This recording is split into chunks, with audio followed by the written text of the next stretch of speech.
Aquí inicia La Fosa Escéptica, un lugar para ejercitar la mente. Lo único que tienen los religiosos, o más bien con lo único que creen que pueden defender a su amigo imaginario, es con la lengua. Sí, con el lenguaje. Y es que interiormente saben que en realidad carecen de evidencias empíricas para demostrar todas y cada una de las afirmaciones antinaturales con las que desean justificar la existencia de un ser imaginario al que le han depositado toda su capacidad de razonamiento.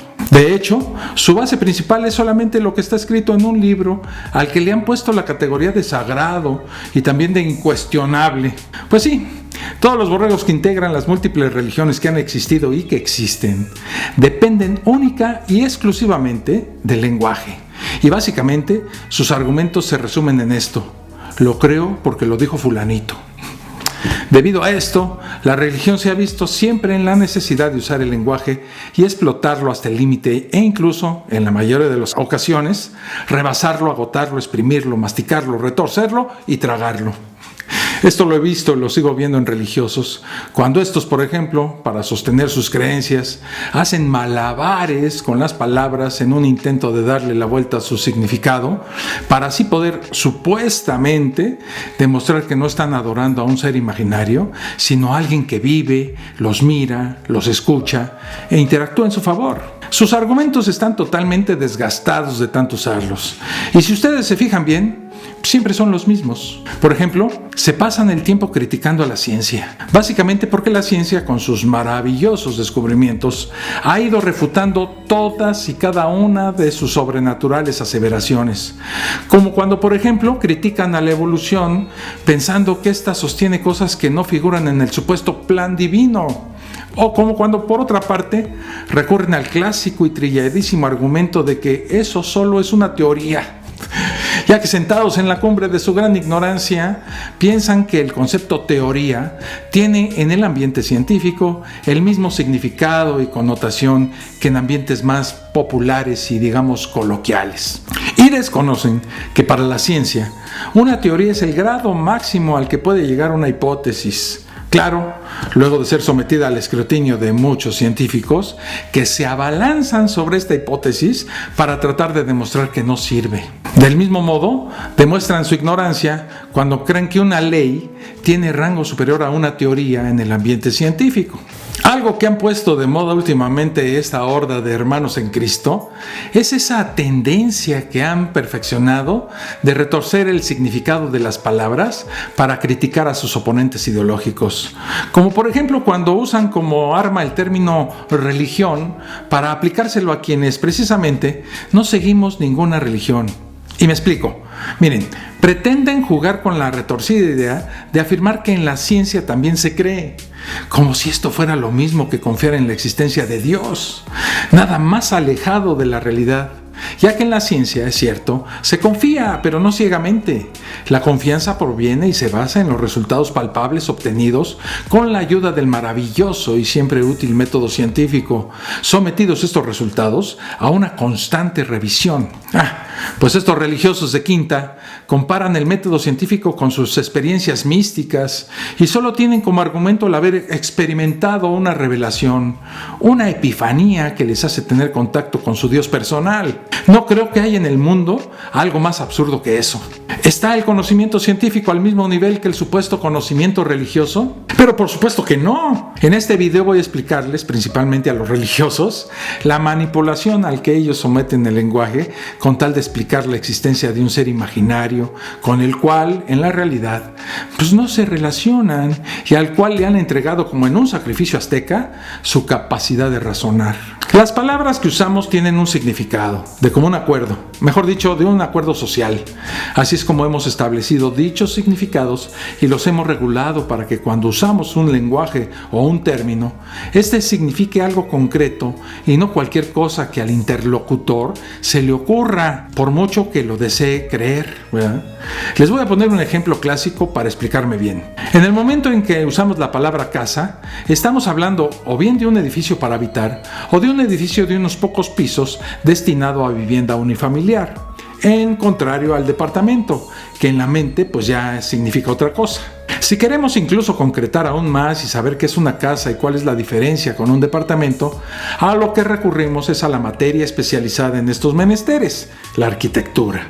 Nos comunicamos además entre personas, obviamente, por lo que dichas normas tienen un sentido, pues facilitan la comunicación y el entendimiento. Pero sucede que algunas palabras en un idioma significan otra cosa en otro idioma. Por ejemplo, la palabra tape, que en español es el sustantivo masculino en singular del verbo tapar, en inglés significa cinta. Bueno, pero me estoy desviando un poco del tema. Aquí no estoy hablando de este tipo de significados, sino de los que se producen cuando uno habla el mismo idioma. Y es que cuando uno habla, no debe prostituir el significado de las palabras para forzarlas a que éstas se acomoden a un criterio individual, para que en pocas palabras le sirvan únicamente a alguien para sostener su propia ideología y creencias. Esto es algo que sucede con la religión, y para explicarlo les voy a poner algunos ejemplos. Pues ni siquiera hace falta apelar a más argumentos que el propio lenguaje para desechar la superstición madre de todas las mitologías que el hombre ha inventado, la creencia en la existencia de un Dios. Según los creyentes religiosos, Dios es un ser. Sin embargo, no hay ni una sola evidencia de su existencia. A menudo el razonamiento empleado para justificar esto es el clásico argumento circular que estamos viendo en este momento. Mírenlo. A existe y crea B. ¿Cómo sabes que existe A? Pues porque existe B.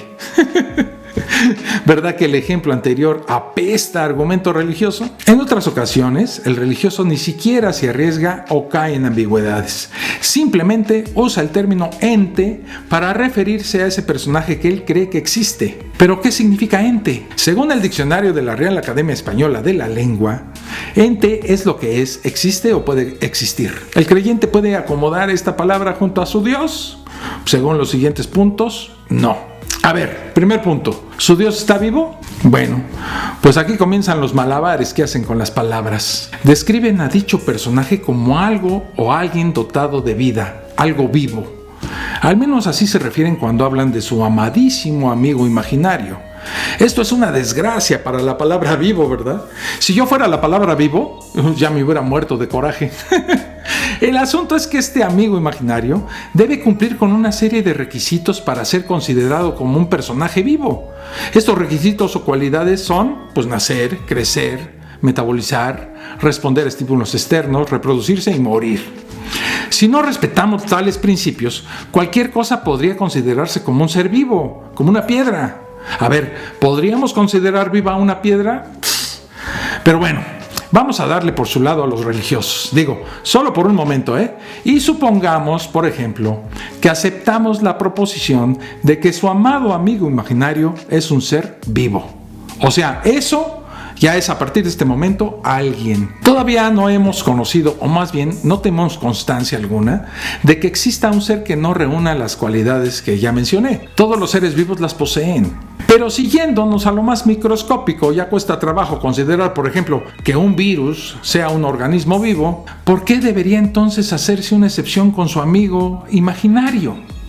Lo primero que debería hacer el creyente, si quiere demostrar la existencia de su amado amigo imaginario y probar que vive más allá de un libro y de su imaginación, es mostrar la evidencia de la existencia de ese amigo imaginario que aseguran no nace producto de una reproducción celular, que no crece, que no metaboliza sustancias químicas, que no tiene ni un solo órgano que lo dote de una capacidad para responder a estímulos externos, que no pueda a su vez reproducirse y generar más descendencia, o que no sufra muerte alguna. Un ser que a pesar de todas esas carencias pueda cumplir con tal definición. Esto ya lo habrán notado, es algo incoherente, imposible y creo, pues muy jalado de los pelos. Precisamente porque hemos definido como ser vivo aquello que cumple con las características básicas para considerarlo como tal, es por lo que ese amigo imaginario no puede existir como alguien. Los religiosos también salen con el loquísimo argumento de que ese Dios es consciente y que además piensa. ¿De veras es en serio, creyentes? Lo que yo podría decirles a todos esos atarantados religiosos es que todavía no se conoce a ningún ser vivo que pueda pensar o que tenga un mínimo de capacidades intelectuales sin los correspondientes órganos que los generan. Yo les preguntaría a todos los creyentes si su Dios tiene un cerebro o como mínimo un sistema nervioso. Y para rematarlos les haría la siguiente pregunta. ¿Conocen a algún ser vivo que pueda pensar, que además sea consciente, sin un sistema neuronal? Digo, a lo mejor sí existe y entonces pues ya podemos pensar que Dios es alguien real, ¿verdad? Lo que debería hacer el creyente, aparte de lo que ya vimos, es demostrar que puede generarse conciencia sin un sistema físico que la origine, sin algo que transforme impulsos eléctricos en procesos inteligentes. El religioso debería, por lo tanto, mostrar la evidencia de un alguien sin aquello que produce la inteligencia. Y esta de plano es imperdible, ¿eh? Los creyentes dicen que su invisible amigo imaginario habla y dice cosas, o sea que puede comunicarse. ¿Podrían explicarme cómo lo hace? Bueno, existen muchas formas de comunicación: la expresión facial o corporal, los sonidos que se emiten haciendo vibrar el aire a través de unas cuerdas vocales, el lenguaje de señas, ¿verdad?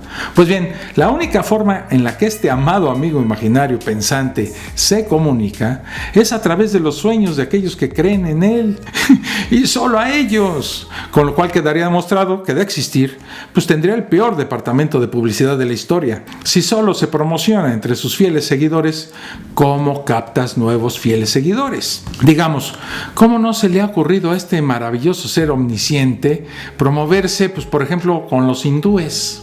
Y sus seguidores, aquellos realmente iluminados, andan por ahí diciendo: Dios dice esto, Dios quiere que lo otro.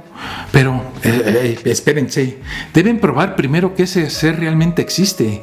Deben presentar evidencia irrefutable de que esos atributos que usan para referirse al tal amigo imaginario son mínimamente posibles. Además, deberían explicarnos cómo es que se comunica. ¿Cómo saben los creyentes que lo que oyeron o están oyendo en sus cabecitas, pues no es simplemente su propia imaginación? A menudo ese personaje que tanto habla con frases y palabras en sus textos sagrados, en el mundo real y actual, irónicamente, por lo visto solo puede comunicarse con sus creyentes a través de lo que ellos sienten, y ellos interpretan a su modo lo que ese amigo imaginario les dijo. Todo se reduce de nuevo a su percepción de la realidad. ¿Cómo saben que eso que ellos perciben es un ser comunicándose y no simplemente una serie de pensamientos propios? La cúspide de todo esto, relacionado especialmente con el asunto de la comunicación, ocurre cuando llegamos a este punto. Ese amado amigo imaginario, que para el religioso es un ser vivo y que además piensa, también tiene la habilidad de interactuar con el mundo físico y con la materia. Pero los creyentes además aseguran que su Dios es un ser metafísico, o sea que según como lo describen ellos, este ser o ente o lo que sea, no está compuesto ni por materia ni por energía, ni mucho menos es afectado por el tiempo y el espacio. De hecho, ni siquiera se encuentra en él. Señores creyentes, ¿cómo se supone entonces que interactúa con el mundo real en el que vivimos, en el que todo lo que lo conforma es precisamente materia, energía, y dependemos para existir del tiempo y del espacio?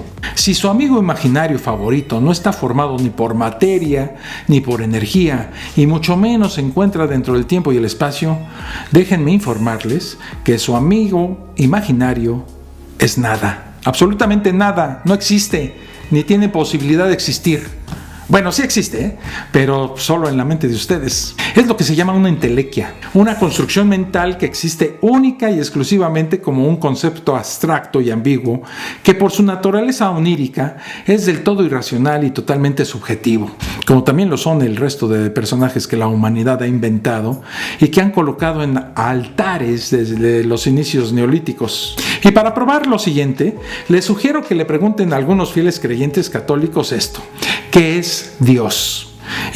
Y entonces verán que como no hay una prueba contundente de su existencia, pues cada uno describe lo que a su juicio debe ser ese Dios. Les aseguro que no habrá respuestas iguales en ninguno. Al no poder definirse, al no poder observarse empíricamente, cualquiera puede darle a ese ser imaginario los atributos que mejor le plazcan. Por ejemplo, el tal Yahvé, pues le dieron las características que les convinieron de personajes mesopotámicos. Si no posee ni una sola de esas cualidades que componen todo el universo, todo lo que lo conforma, y además, por como lo describen, este puede realizar actos antinaturales, como pasarse todas y cada una de las leyes físicas por el meritito arco del triunfo, pues dicho personaje carece de toda coherencia y sentido. Amigos creyentes, su personaje es solo un dios para tapar los huecos en el conocimiento del ser humano sobre cómo suceden las cosas en la naturaleza. Sí, amigos, lo que comúnmente se denomina el Dios de los huecos. Si su Dios no es un ser físico, compuesto por materia, energía y demás requisitos, ¿de dónde diablos sacan ustedes su existencia? Ese personaje al que llaman Dios y cualquier otra divinidad o deidad no es más que una antropomorfización de un concepto cuyo único propósito es cubrir huecos en el conocimiento y solucionar problemas emocionales. El padre imaginario que nunca te abandona y te protege de las incertidumbres de este mundo al que no le importa tu existencia. Algo así como un Big Brother que supuestamente te cuida, te ama, te aconseja, pero sobre todo te asegura un lugar espectacular después de esta vida. A pesar de cómo lo describen, ese Dios no posee ni uno solo de los requisitos que se emplean en su descripción. Como he demostrado con este video, ni uno de ellos sirve para definir a tal personaje, excepto uno que ya mencioné, entelequia. ¿Qué es una entelequia? Una entelequia es una cosa, persona o situación perfecta o ideal que solo existe en la imaginación. Por eso, muy acertadamente, se puede decir que este Dios es una entelequia. Lo único que tiene el creyente religioso, en este caso, es su confianza ciega, lo que viene siendo la fe en que tal personaje ficticio e incoherente existe más allá de su propia imaginación o la de quienes han afirmado que existe. Lo cual se puede aplicar a cualquier idea que a uno le surja, como se ha hecho muchas veces en la historia con duendes, brujas, dragones, unicornios, elefantes rosas, Santa Claus, suegras y demás personajes terroríficos pero ficticios producto de la imaginación humana. Y los religiosos afirman que Dios existe en la realidad, o sea, fuera de su imaginación, que es un ser vivo, pero que ya vimos, no cumple ni una sola de las cualidades que usamos para definir a algo como vivo, pensante y consciente, pero sin un órgano que genere tal pensamiento y conciencia, que habla, pero que solo lo hace en sueños y que interactúa con el mundo físico sin ser físico y que no puede ser observado físicamente. Los creyentes no dejan de hablar de dicho personaje, describiéndolo con todas esas propiedades incoherentes y alegando que existe solo porque así lo creen. Ya que insisten tanto en propagar tales afirmaciones, les pregunto, ¿cuándo piensan presentar la evidencia que los ateos les hemos pedido por siglos y que compruebe de manera inequívoca la existencia de ese maravilloso ser creador de todo y de todos? ¿Cuándo van a evidenciar que un ser con tales características y las ya sabidas, como lo son la omnipresencia, omnisciencia y la omnipotencia, está interactuando físicamente con este mundo? Y con evidencia, por supuesto, no me refiero a lo que ellos han presentado como tal, sino presentar evidencias empíricas que lo demuestren. Porque si según los religiosos ese personaje se hace cosas en este mundo, significa que sus interacciones pueden ser observadas, analizadas físicamente y medibles. Estaremos esperando con ansia a que aporten sus estudios y experimentos. Obviamente, pues claro, los vamos a revisar. Resulta curioso, sin embargo, que jamás se haya presentado algo parecido a una buena evidencia. Bueno, ni siquiera los creacionistas, tan preocupados por desacreditar aquellas evidencias que no apuntan hacia sus propias creencias, han aportado hasta el momento ni una sola evidencia empírica de la existencia de un ente o ser que pueda llamarse Dios. Su argumento consiste simplemente en afirmar que, según ellos, todo parece indicar que es diseñado por el personaje en el que ellos creen. Si uno además se mete en un debate con ellos, lo único que puede comprobar es que estos necios recurren a ese razonamiento circular basado además en sus testimonios anecdóticos favoritos, que son por supuesto los bíblicos, y en un alud inmenso de falacias de autoridad y hombres de paja. ¿Qué quieren que les diga? Creer que algo existe simplemente porque lo cree uno me parece de lo más ridículo e irracional. Máxime cuando lo único que se tiene es un alguien lo dijo como evidencia, y cuando para defender tal postura uno debe apelar a falacias y a un uso súper retorcido del lenguaje. Así que amigos, podemos concluir que Dios sí existe, pero solo en la mente de los que así lo han decidido. Hasta aquí este video. Les recuerdo suscribirse al canal y darle clic a la campanita de las notificaciones, que de esta, pues sí hay evidencia de su existencia. Hasta el próximo video. Un abrazo. Esto fue La Fosa Escéptica, un lugar para ejercitar la mente, con Alfonso Villalpando.